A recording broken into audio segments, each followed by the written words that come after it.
It was Texas, it was Tennessee. It was what I had committed. What's up, everybody? Um, I'm taking the start of the show today. I told Tabo that he couldn't make it, so you know he has an excuse about an ankle and blah blah blah stuff like that. So he's not here, so I can talk smack.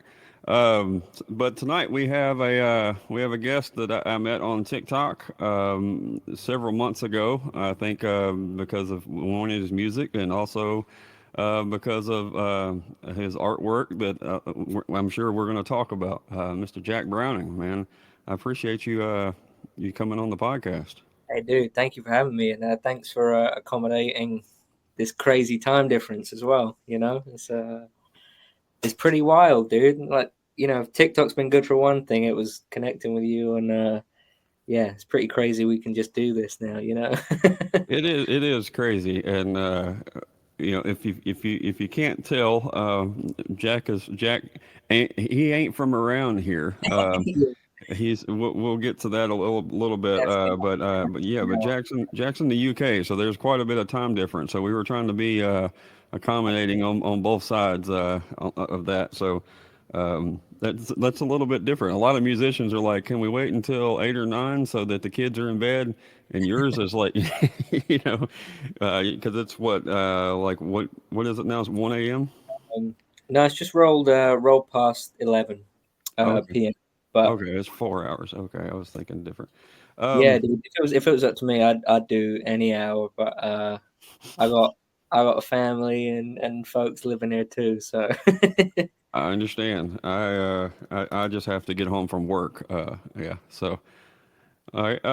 So for those that don't know, kind of Jack, give a little brief kind of an introduction to yourself, and let us know who Jack is. yeah, I'm apparently an honorary Kentuckian by a couple friends of mine, but I don't think I deserve that. And then yeah, I always say I color stuff in and make a noise for a living, professionally, and it's two ways of saying otherwise unemployable. But yeah, I paint. I'm like a fine artist, so paint, illustrate, drawings. That's kind of like the day job, self-employed, and then I'm also a musician too. So um, kind of went all in on the art because the music wasn't doing anything. I wasn't doing a ton, and then started doing a ton of music because the art was quiet, and now they both just completely kind of surpassed any expectation I had, and it's just been the craziest year, man. So That's great, man. It, like I said, Jack came on my radar because of TikTok, which is it's still like you said. It kind of blows my mind that things like I love that part about it. I made a lot of friends that even in the states, but in general that I would have never met, and just music lovers and cool people. yeah, honestly, Uh, man, me too. That was the only reason I ended up in kind of Kentucky and Ohio and West Virginia this summer. That was the only reason. Just this awesome community of folks that I'd never actually met in person, just kind of taking a chance on this kind of hairy English dude. And yeah, like TikTok's been great for that, man. And I've met a lot of friends and found a ton of cool music through it. So, but like everyone knows you. right. Everyone I've spoken to is like, oh man, we know so good. Like he's reached out and Oh, stuff. So me? you're Well, obviously doing the right thing, man. cool. I'm infamous, I guess. Either that or like stay away from that guy. One of the two, right? So I was at a festival. I haven't done very many festivals, to be honest, as far as in the country music world. But I was at one earlier this year called North Springs Music Festival. We've talked about it several times. Had several guests on so far from that festival. But you were already booked to be on this podcast at that time when I was at the festival, and Yeah, I kind of, I knew you from TikTok. You were Jack, from TikTok, yeah, yeah. and but Me too. we had Bill Taylor Oh man, running around that festival with a Jack Browning shirt on.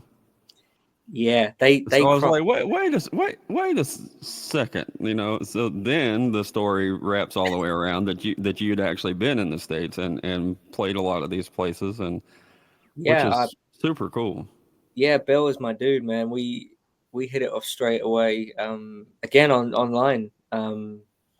And I think the world of him and his songwriting. And then when I was in Kentucky, I was lucky enough to kind of hang with him, and we played a show together in Middlesbrough, Kentucky. Got to meet his family, and they're just the sweetest people. So it's crazy. You can meet like some of your closest buddies, like online at first, and then you kind of meet up, and you're like, oh, cool, right? It wasn't a fluke. Like we really do get on. And yeah, those shirts pop up, man. Like I've had um, folks message me, like my buddy Jerome, who's awesome. He's buddies with Nolan Taylor, and Hmm. I just saw like my shirt. He was slinging merch for Nolan. I think when Nolan was with the Strays, I think. Um, and I just saw like one of my shirts, and people were sending it, and Nolan mentioned it when he came to London and stuff. So yeah, they kind of pop up, man. It's great advertising having some pretty cool, talented friends. Yeah. So how did that? What was kind of the first connection into that world from TikTok or wherever? How did it start? Um, I want to say it was on Facebook with my buddy JJ and Andy and the folks at Honky Tonk Heroes. Okay. Um, and I must have got in contact with them 2019, maybe 2020. And if the pandemic was good for like one thing, it was definitely kind of forcing people to exist in like this online thing, and maybe kind of taking more chances on kind of random messages and stuff like that. I don't know, but Right. They didn't have I anything started, to do. yeah, I started showing my artwork in that group, and they've just been so sweet to me. Um, and then yeah, I put this my first record out in September 2023, and um, I still don't really know how it happened. I guess I still have to kind of figure it out because suddenly I just had all these folks in kind of areas of Appalachia and down into your neck of the woods as well in Tennessee saying, oh man, when you coming over, and we love this music. And like even a year ago, um, I didn't think I'd be playing in the US like anytime soon. And then January, I had Jace Turley, who's become a buddy of mine, and he was booking for the Little Sandy Shakedown in Greenup, Kentucky, which is like real rural Kentucky. And yeah, he asked if I'd come play this festival. So then I started sort of, flirting with the idea of it and seeing if it was possible. And I just had all these folks saying, dude, like we can put on a show here. And I had Andy, but bar none in Huntington. So I finally got to meet those guys and went and played for JJ's birthday party up in Circleville, Ohio. And I asked Jace when I was there because the festival was the first stop, and I said, like, man, how like the heck did you find me, let alone figure on booking me? He goes, dude, to tell you the truth, like I'd heard your name. He said, but when we put out a thing saying like, we're booking for the festival, who do you want to see? I woke up to about like 40 messages from all these folks across like Kentucky and West Virginia, and they're all the folks that have been like interacting with me for the kind of year or two before that, saying like, "Oh, you should, get this guy from the UK over." And yeah, so I owe a heck of a lot to him. And well, I've got a huge Kentucky flag that I brought back with me, amongst a ton of other souvenirs and stuff. But yeah, it kind of felt like home, really. Just surrounded by good folks and people that couldn't do enough for me and kind of That help. that scene is like that. It's it's a I don't know. We talked to a lot of artists and stuff from the Texas Oklahoma scene, and they talk about how inviting it is from other artists and from other fans. but there's also a huge one like that from over on the east side with Kentucky and East Tennessee, Virginia, all that North Carolina or all the Carolinas. Just the way that the fans and the artists, like if you're authentic and doing your thing and not trying to overstep anybody and take shortcuts and doing the hard work, and the artist and the fans just seem to embrace Yeah, I mean, everyone and I've always embrace kind the of music. yeah, I've always kind of prided myself on kind of just being me. Like I don't hide the fact that I'm an artist. I don't hide the fact I'm a musician. I know some art buddies in the fine art world. They don't want people to know that they're a musician because there's all that kind of connotation of, oh man, he's like a road dog or he's on the road. He won't be painting a lot. And I think, yeah, I definitely felt like an appreciation for that. And when I've had folks over here say like, how did that happen? I think, I guess kindred spirits, I guess, like, because everyone I met there seemed authentic, and I knew it was gonna be crazy because we flew into Nashville. They started up a direct flight from London to Nashville, and it was like one of the first months they were doing it, so that was really great. And I had a day off in Nashville, and then I played the Underdog, which was my first show in the US, and it was the first one on that stop. And like I had folks that had driven from like North Carolina and you know, the Virginias and stuff to come hang out and see. I think it was like the early show at the Underdog. It was like Right. 6 p.m. doors, that kind of thing. I was like, man, that's insane. Because aside from the distances, because obviously it blows a European's mind when they're like, oh yeah, I drove for like 6 hours to be here, and that's a fairly local show. Like what? Um, but I kind of knew, like, I was like, wow, this is a hell of a community to kind of welcome me in and embrace what I'm doing. So I feel very fortunate. Yeah. Um, well, I'm sure I don't want to skip around too much, but when you first kind of got into music, Mm. um, was it mostly country music, or what was the early years of music for you? Yeah, I mean, country music's always been around. My dad wasn't a huge country fan, but he loved Johnny Cash. He loved kind of those Sun records, from all those guys. So it was always kind of around. Um, One of my uncles was from the north of England, so he's got like that Geordie accent. So he's like, "I fucking love Johnny Cash," like that kind of thing. Um, but he was like the first person I ever met that listened to like real kind of honky tonk country. He had like big buckles, jeans. He imported like a Crown Vic. Like he was the real deal, man. So it was always around. But then I was kind of a late starter with music. I didn't really start till I was 13. And it was all like we call it dad rock. It was all Yeah. yeah. We're playing. We were like 15, 16, playing in bars that we were way too young to be playing in. Really, just playing Thin Lizzy covers and stuff like that. And it wasn't really until COVID. So I was 22, 21, 22. Obviously, with COVID, I'm sitting there on my own in an apartment with my other half, but I've not got a band or anyone to bounce off. And so I started listening to music that was, just one person with a guitar, and kind of went back to Johnny Cash and things like that, and then just did the deep dive like right through kind of 2018, 2019, then into the pandemic, just finding out all these incredible kind of singer songwriter and kind of those guys who kind of blur like folk and blues and country. And then, yeah, kind of ran with it, to put it lightly. I understand. I mean that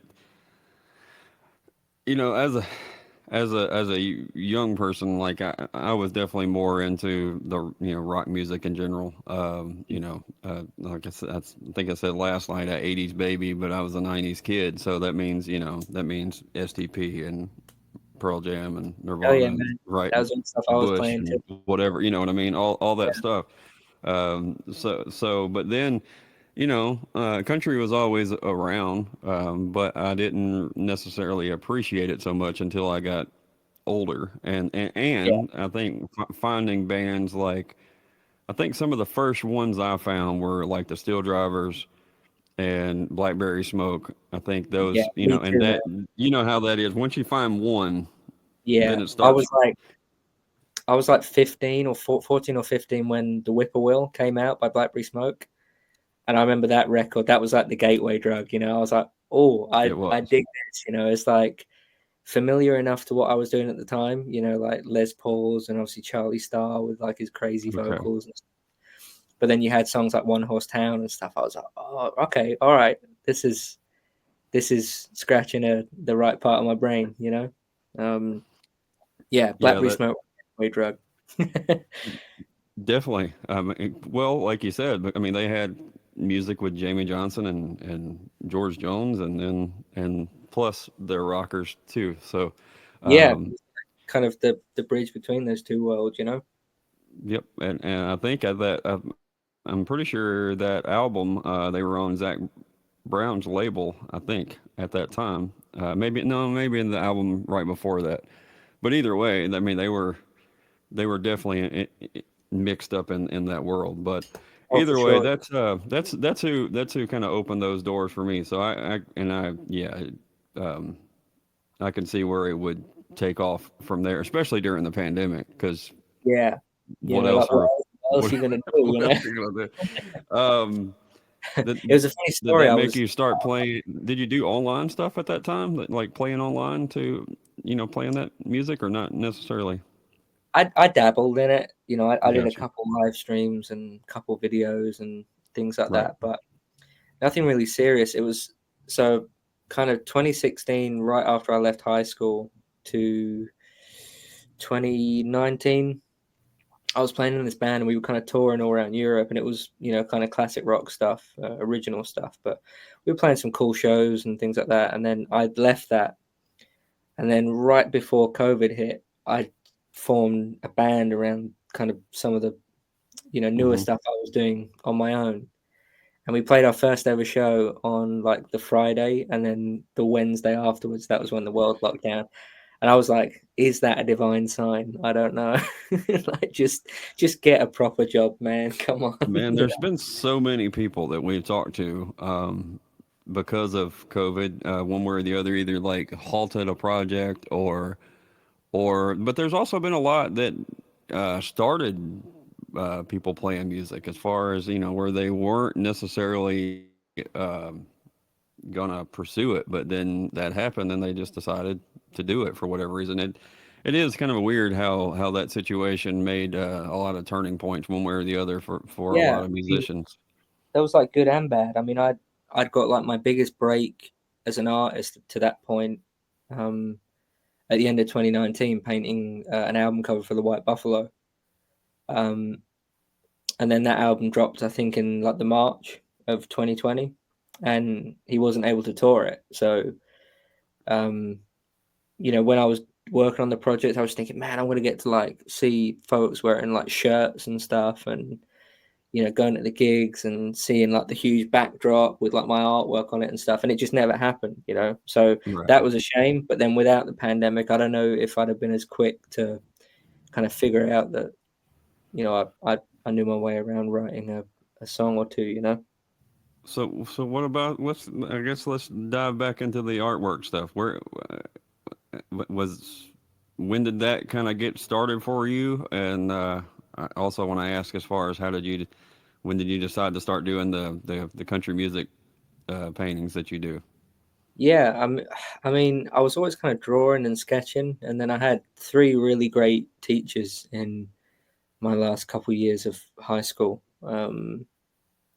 that kind of suggested I try painting. I hadn't done it before, and then um, kind of the week I left high school, I got like my first commission, and it was just a friend wanting a present for, I think, her boyfriend at the time, and that was the first commission I ever had, and just never really stopped. Like, it wasn't really a conscious decision. I didn't even know you could make a living from kind of oil painting, at that point.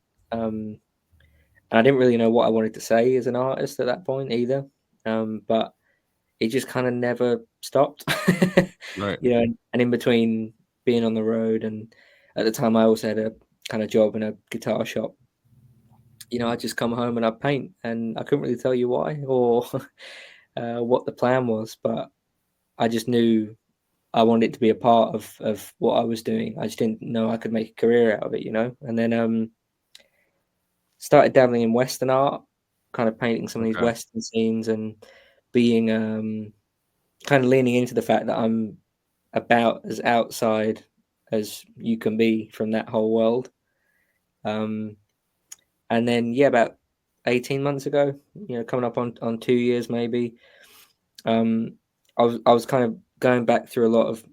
I keep a ton of reference books around like the studio, and um, we're just looking at how kind of celebrities in the days of like the Masters and stuff were kind of shown and presented. And I was like, man, it'd be kind of cool if, you know, I just went through my Spotify playlist and or my record collection and just kind of painted some of my favorite kind of musicians and songwriters and kind of honored them in that way. And again, it just never really stopped, and people seemed to dig it. So I just kind of carried on.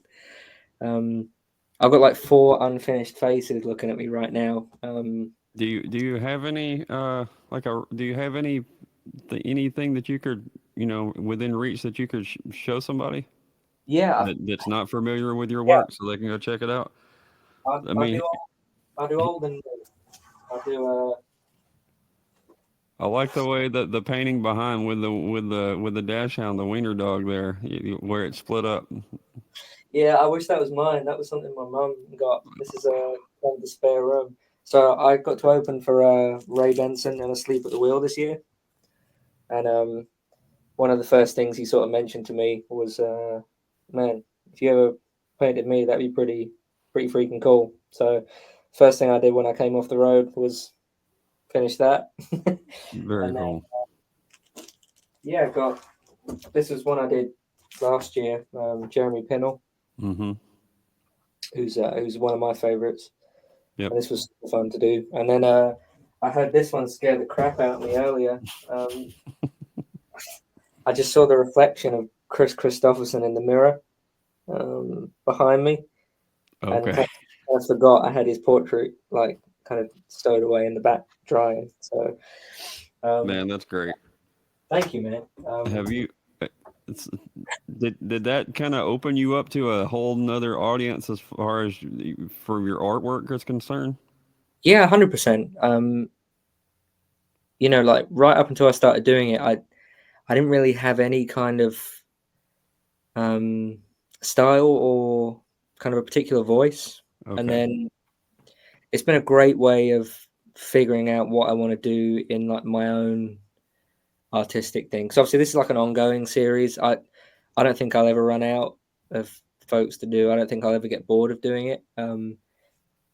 But I'm actually working towards my first show at the minute, and that's going to be all original work. So these ones are the country musicians. I kind of collaborate with photographers or the people themselves. You know, I've been lucky enough to call quite a few of them, you know, friends now through playing with them or doing the paintings and hanging out after the fact. And then yeah, kind of I've got my first show in spring 2025, and that's kind of these kind of Western portraits that I'm doing. Um, Is that an actual person, or are you making that? so the series is a mix of both. This one is Ricardo, Okay. which is kind of funny. There's an incredible photographer, one of the guys who kind of got me, or kind of turned my head towards kind of Western art and photography. Corey Piowitz out in, I think he's in California, Okay. and that's his other half, Ricardo, who he's obviously shot a ton of times with the camera, and he's always very kindly let me kind of work from his imagery and photography. And you know, so I asked him if I could work on that one as a little thank you too, you know, because it's something they can use Hmm. afterwards as well. So yeah, it's found out today I've got like my first kind of magazine thing, and that's with this Western stuff. So it's kind of like these two branches with the art thing, and I don't think either of them would be happening without the country music stuff. And the bonus, kind of like the t-shirts we were talking about, is that it's kind of cool advertising for music as well, because the amount of folks saying, "Oh man, I saw your paintings," and then kind of clicked on your profile and saw you had some music out, and It's put hard to together. get people's attention though, Yeah, with man. original music, and when you scroll social media and you happen to see you standing standing outside holding a Chris Christopherson painting, then they're more out to stop, and unfortunately that's the way that works, but Yeah, no, um, you're spot on, man. And I mean, like I'm having my butt kicked by like the algorithm at the minute, because I think everybody is, but yeah, like no, very few people are seeing what I'm posting, and it just kind of means the world when someone does reach out and say like, man, I saw this, or you know, even when, as I said, one of the folks I paint kind of like it that much that they feel they want to share it. I most recently, I think it was Dale Watson, kind of shared his one, and that was just killer, man. I'm such a huge fan of Dale and his music, and obviously what him and Celine do with Ameripolitan as well. hmm And yeah, they're involved in a club here in Memphis. Um, at the Hernando's Hideaway here in town. amazing. I don't know to what extent he is involved, but but I know he's involved because every artist mentions that. Isn't that Dale's place? So yeah. So um, either way, usually around halftime we play some music, and since it's 11:30 your time, we should probably play it from Spotify. If what do you have on there that you would say, go, if I'm trying to tell people to go check out Jack Browning's music, which song should I play? So my most streamed song is one off the record called "You Can't Love Me Anymore," but I put one out this year that I'm pretty proud of. And since we're on the honky tonk and Dale Watson theme, it's called "Champagne Taste," and it just comes from this old Cockney phrase that my my nan used to come out with about having champagne taste, lemonade money. So I thought it was hilarious and wrote a song about it.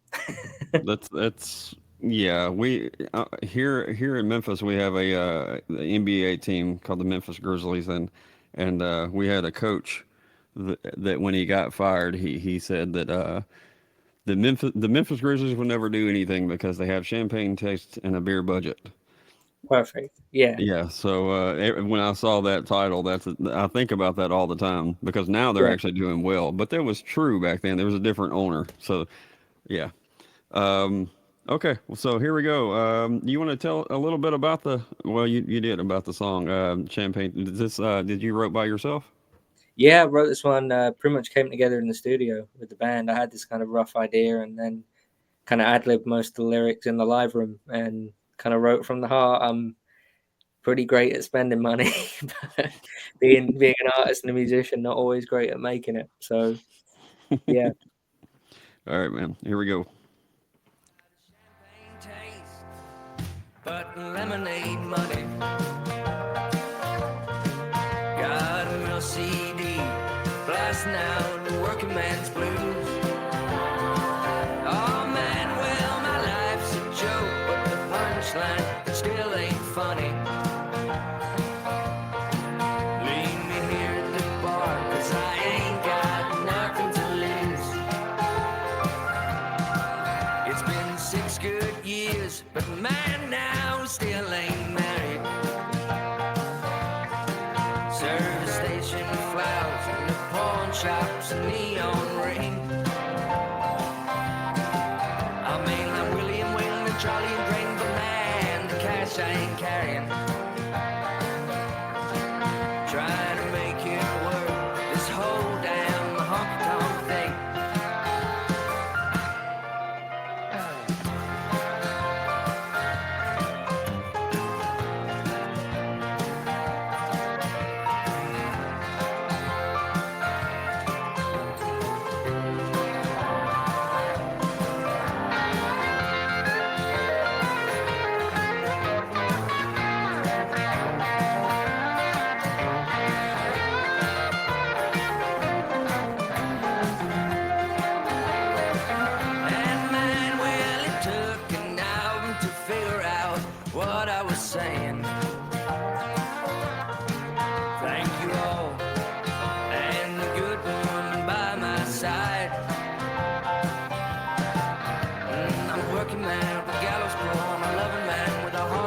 trying.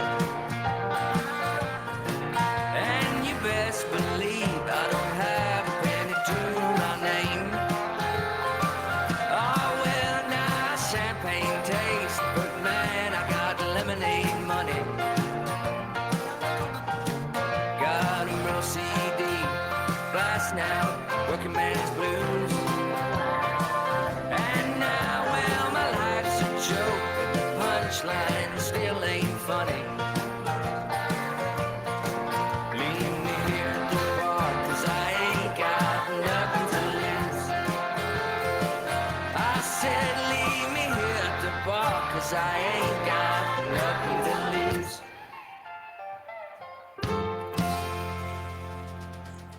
Yeah, man, that was a perfect segue because that's definitely got Dale Watson all over it right there. Yeah, man, we couldn't have planned that better if we'd have tried. What do you Yeah, mean? We had that scripted out like yeah, professional. you're right. Sorry, man. Right. Yeah. I'm correct back, but yeah, we yeah, it's kind of like an Easter egg song as well. There's so many little references in it from kind of like the first bedroom demos I put out, and you know, there's a little nod to the fact that my missus and I have been engaged for a few years now, because it's just the time and money to actually tie the knot and stuff. And yeah, it's just kind of a fun one, and just had a big headline show in London, and it just always makes me smile, kind of like seeing that's next on the set. Just a lot of fun. How I'm curious about it would be easy to put well, I don't know if easy is putting a band together is ever easy, but it would be easier in Nashville or in Texas. But Mm. how is it putting together a honky tonk country band in the UK? It's like pushing crap uphill, man. um, and it was a lot of trial and error, and thankfully I've just found a group of people far more talented than I am, in a couple cases far better dressed than I am too, and just kind of with this shared goal, and even folks I'm not playing with now, I owe a heck of a lot to a good few people that have played with me last minute, or been in the studio, and yeah, finally kind of found a group right now that everyone's at that kind of mix where everyone's kind of free enough to, or have made themselves free enough to kind of embark on the plans we've got for 2025. And yeah, everyone's so enthusiastic, even when I'm kind of doubting what I'm doing, or if I'm not sure about something, they'll be hyping me up, when really it should be the other way around, so no, I owe a lot to them. And the show we just played in London was really special. That was a really special night. Tell us a little bit more about that. What was that? What was the show? I know you said headliner in London, but Yeah, it was like my biggest headline show to date, and happened in London, which is kind of about as close to a hometown show as I get. And yeah, we had a text.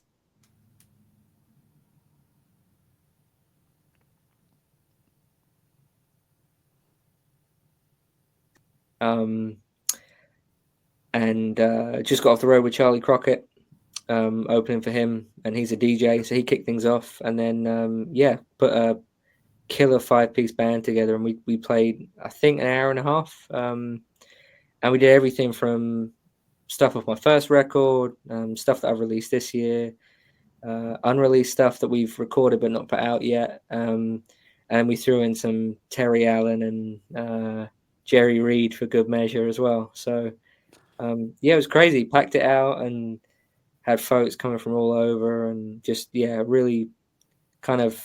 I said it kind of felt like my birthday when we were there. It was that kind of atmosphere. It was really nice, and no, really good night. I was kind of bricking it when my agent suggested it, which he probably doesn't want me to say out loud. But yeah, I really wasn't sure how it was going to go down. But yeah, I didn't need to worry at all. It was great. what I'm assuming there is a crowd. There's an audience for that in the UK apparently. Did you know this when you were kind of thinking about getting out there, or did you find it after the fact? No, I was doing this before like the whole country boom that's happened, and So there is a Obviously, country boom there. yeah, but well, so there's what's called country. Understood. Okay, I got you. That's booming. Um, and then I'm kind of one of those folks where someone says, "Oh, what do you play?" I say, "Oh, country and blues." Like, "Oh, well, like Morgan Wallen." I'm like, "No." Um, I'm like, kind of. If I'm not saying I am, but if I could be like anyone, it would be like your Merle Haggards and your Marty Robbins. Is not kind of Morgan Wallen and stuff. Nothing against them, just it's not something I listen to. Exactly. Yeah.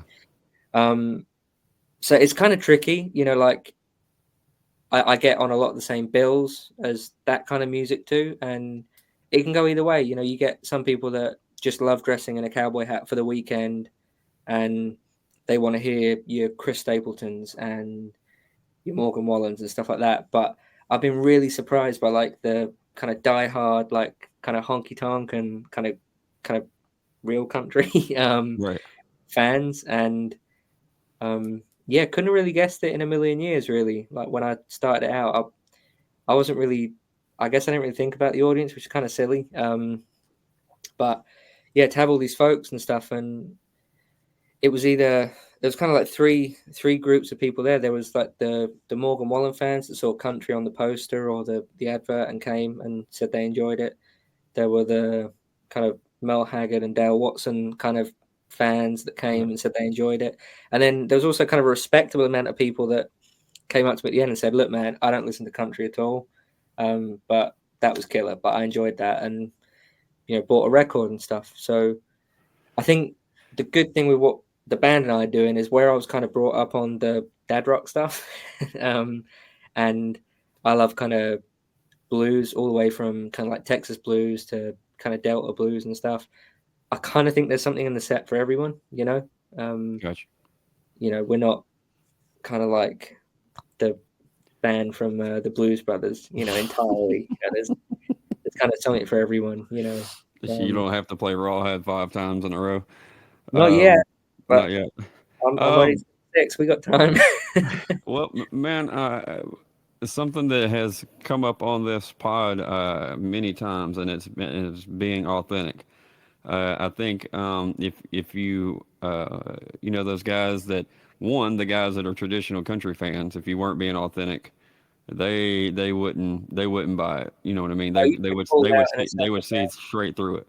And Yeah, then those guys that were in the room and they said, that we're not country music fans, but we're digging what you're doing, and it's probably because you were being authentic. You were being you, which is I if certainly you were hope so. faking it, they wouldn't have liked it either. So Yeah, I mean, we're not like no frills on stage in the sense that we're like boring to watch. We're all having a good time, and kind of looking back at the videos and stuff, you can see that. Like we're having a good time, and most of the time I'm kind of dazzled by the talent of the other dudes, where I'm sort of like, oh man, I got to play, that kind of thing. oh shit, it's my turn. Yeah, but we don't have like a huge setup, and Right. we don't have like red solo cups, and I don't really like point the mic to the crowd or anything like that, but we have a good time, and um yeah, just I'm making music that I want to play and I want to listen to, and um the band that I've been fortunate enough to get around me playing it are the same. It's the kind of thing in common with the band is they're all busy playing for other folks, and most of them are session guys and stuff, but they all say like, this is the stuff that I'm really enjoying. I really look forward when I see this coming up, because it's a good time, it's original, it's just um uh something to look forward to. Well, we did have a couple folks ask questions. One shot me a message, and I think our mutual buddy Stephanie, Eh, she mentioned you playing with Lance Rogers, and said to make sure to ask you about Bell County. Why do I yeah, need to ask about Bell County? well, I mean, there's a couple happenings in Bell County next Okay. year, which Oh, okay, okay, okay. I'm not at liberty to kind of divulge just yet, but like if I might be back in town. And yeah, me and Lance, man, again, like we connected over like in lockdown, I think, and then he came over in March this year, and we met for the first time. And our friend Kat, Auntie Kat to me, she booked us a little run, and we played some shows and sang a couple of songs together on the shows too. And then got to play with him again in Kentucky, so kind of back in his yard, and um, yeah, just again hit it off. And I think because Lance is super authentic too, you know, there's no kind of airs or graces. You know, it's just great songwriting, about as raw and as bare as you can make it, you know. Hmm. So yeah, that was super fun. And I can yeah, only imagine the stories you had like going back home. Like you probably didn't even know where to start when telling your family about what you know. dude, I if I didn't have the pictures, I wouldn't have believed half of the stuff. Um, like I touched down in Kentucky for maybe 3 hours before I was handed up my first jar. Um, I, bel- and, I believe that. Yeah, definitely. and it was the first of many. Hmm. Can I add? I believe that also. But it's kind of a common meme that British people will go on holiday. Not that this was a holiday, but they'll go away abroad and say, "Yeah, I could live here, but I could move to Kentucky at least tomorrow." Just I thought the world of all the folks there, and the country is just beautiful as well, you know. And driving through Tennessee and then kind of snaking back into West Virginia and Kentucky and Ohio and a little bit of Indiana as well. You know, it was a lot of fun. But yeah, a lot of crazy, crazy story. Now 2.5 weeks, a lot can happen, especially in Appalachia. Yeah, I bet so. Um, all right, so another somebody else asked the story behind "Heavy Is the Head." Is there a story behind that song? Yeah. So "Heavy As the Head" was the most recent song I put out, and um, folks are really surprised to find out that's me playing guitar at the end. There's like a solo, and kind of 17-year-old Jack comes back out and plugs in the Les Paul and plays this kind of solo. But the story, so I wrote it part as a sequel to one of the songs on my first record. I'm really inspired by like Western soundtracks, and I love narratives in songs. So the whole first record has like a bit of a narrative going through it. So this was kind of a sequel to one of the songs off of that called "The Family Guns," and then the kind of seed of the idea came from sitting in a hotel on tour and being really freaking depressed, really homesick, um, missing my other half, missing my dog, It's not good getting that you paid. it's good that you mentioned her first before the dog. Yeah. Just saying, Oh no, good job. she'd understand. She loves She our loves the Wilbur. dog too. Yeah, she loves Wilbur too. But yeah, it was kind of it was one of those times. I think really that I wrote that kind of first line down, like I've been up all night and hotel rooms scare me, like that came probably last year. And I put the record out, and you always expect, like every magazine or every website or every time you put something out, it's going to change the world, and it very rarely does. It's like a cumulative thing. And I was just sat in a hotel room for the weekend, like on the road, and being paid tuppence, and the gigs weren't particularly great, to Right. warrant all that effort and stuff. Um, so I just seen the question that's popped up next. Uh, Oh man, so yeah, that's where it's, that song came so from. you could actually see that question. Oh, I can, yeah, and Okay. Oh, you're on a computer. yeah, so I'm Okay. Okay. controversial with my tea order. When I came back from the US, I was about 90% sweet tea. Um, They converted you. yeah, they did, man. And then That's terrible. when they came back, like so my tea is tea bag in first, milk in first, boil the kettle, whack it in, let it sit till it turns kind of cardboard color.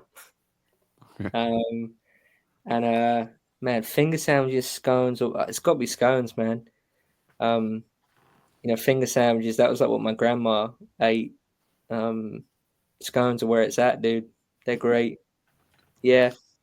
Yeah, we have a traditional final question that I don't think is going to resonate the same, given the distance. Oh, But try me. you did spend 2 weeks in Kentucky, so there's no telling. Um, all right, so a couple rapid fire questions, and then we'll let you hop out of here. But let's see, Talbot, what's some of your questions since you're sitting there? Just seen. Dinner with any with a historical figure. Oh man, that's a great question. He wasn't supposed to know that that was a great question, but okay. Are we talking any walk of life? Yeah. Oh man, that's a great one. I'd love to have sat down with I'd love to sit down with Tom Waits.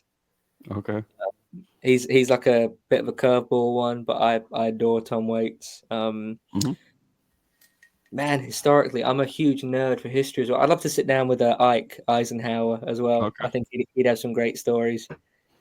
Gotcha. Yeah. Um. What's your desert island album? That question is almost impossible for me, but it's we ask it anyway. Yeah, I think it changes. Like, if you ask me in like an hour, it would probably change. But I think, Mine too. yeah, I think, Or we man, can change it up. It's since he's not here, we can go desert island band. How about that? all right. Okay. That probably makes it harder, to be fair. Oh, Man, I'd have to say, just for pure like range, the band. I think if okay. I as Island band, just for kind of having a little bit of everything, scratch a I different would edge. not have thought about them, but that's a extremely solid answer. They're one of Yeah, my favorites, honestly. it- Levon's my favorite singing drummer. I know that he's narrows it God. down a lot, but it's He's still, God, man. He's great. hmm. Yep. Yeah. I know it's popular, but he's still underrated in my book. Oh, Um, yep. What was your first concert that you ever went to? this was Ray Davis from the Kinks when I was 7. Um, I was a huge fan of the Kinks, thanks to my dad digging out this kind of dusty old compilation he had.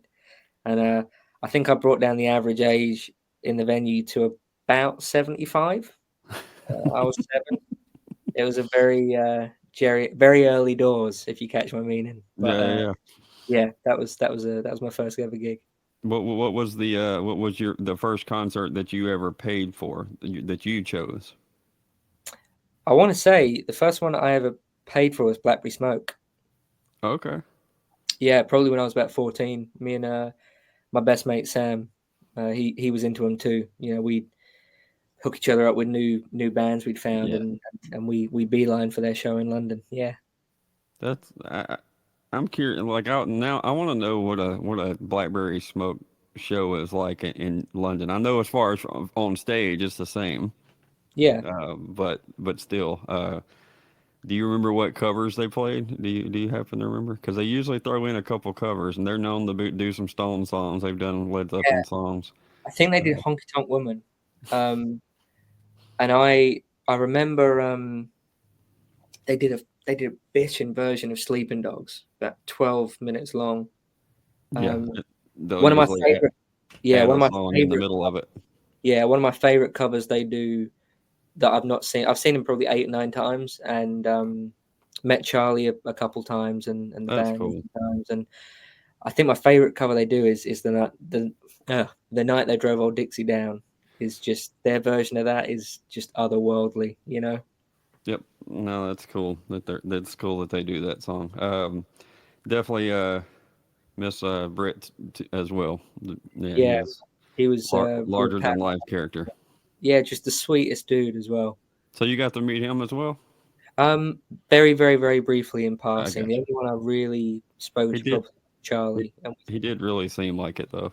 He yeah, just had that vibe about him that he just yeah yeah, was the and coolest. the way the rest of the band talked about him as well, was like you're like, man, he must be real solid. I got you. Let's see here. What if we get in your car and turn on one of your playlists? What's gonna pop up? What's some artists or some songs that's gonna?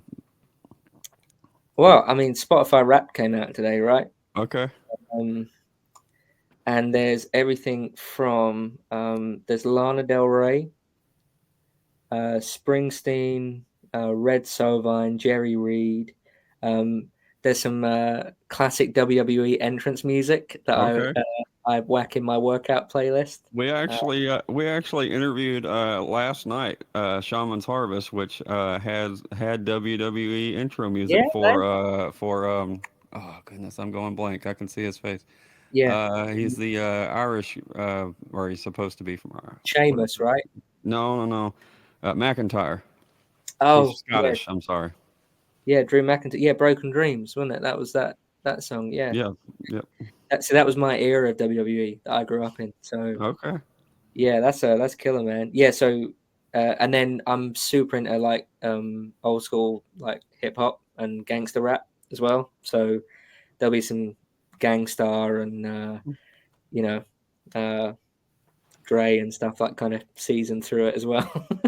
I got you. I'm glad to know that you didn't forget about Drake. So that's No, man. that's Yeah, one thing I didn't do.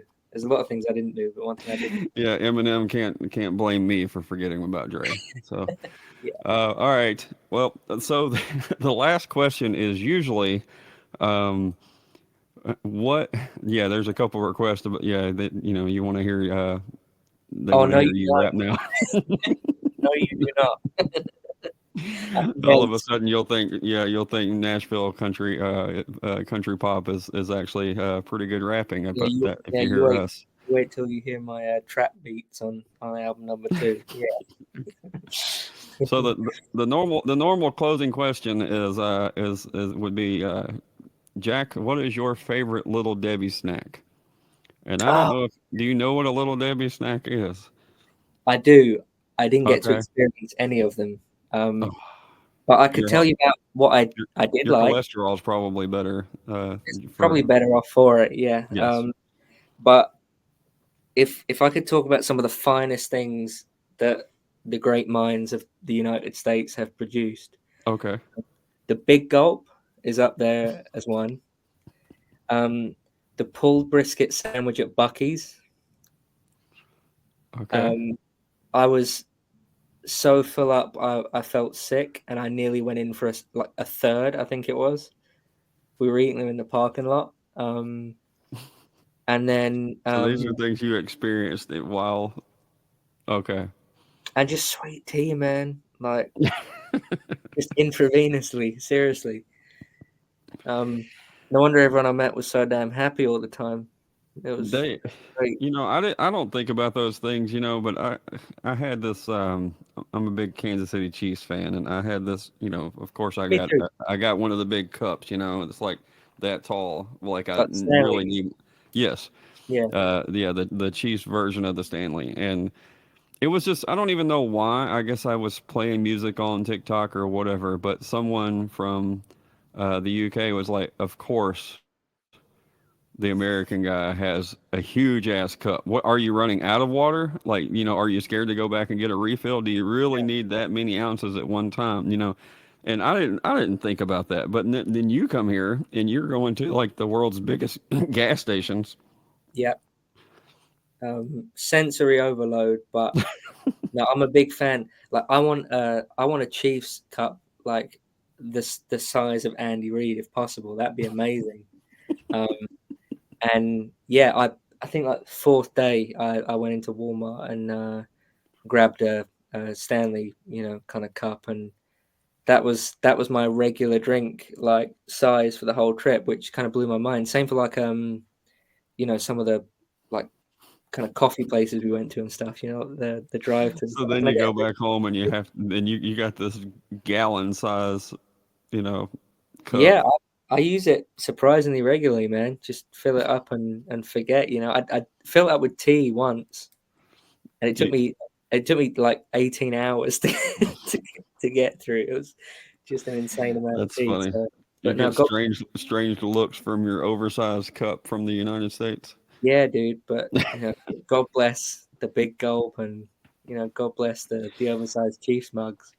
All right, man. Well, that sounds like a great place to wrap this up. Then, for all the things that we can do for you here in the U.S. And I'm glad it was brisket sandwiches and oversized cups. So, And um, lots of jars that were may lots or of- may not have been filled with spicy fruit juice. Yeah. Um, I've witnessed that as well in those festivals.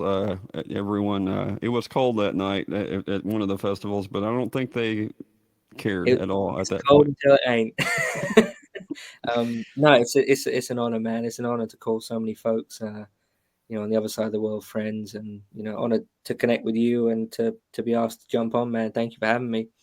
Yeah, definitely. I don't know if but I'm hoping that some of these places that you're gonna play in 2025, that he can't necessarily talk about. But okay, so let me back up a little bit. Make sure you follow Jack on all of his socials, Instagram, TikTok, especially, and on Facebook as well, because I'm sure he will be announcing all the things that he can't talk about right now that are coming up in 2025. So he's got some U.S. stuff going on, Yeah, but then he's also got his art showcases in the UK as well.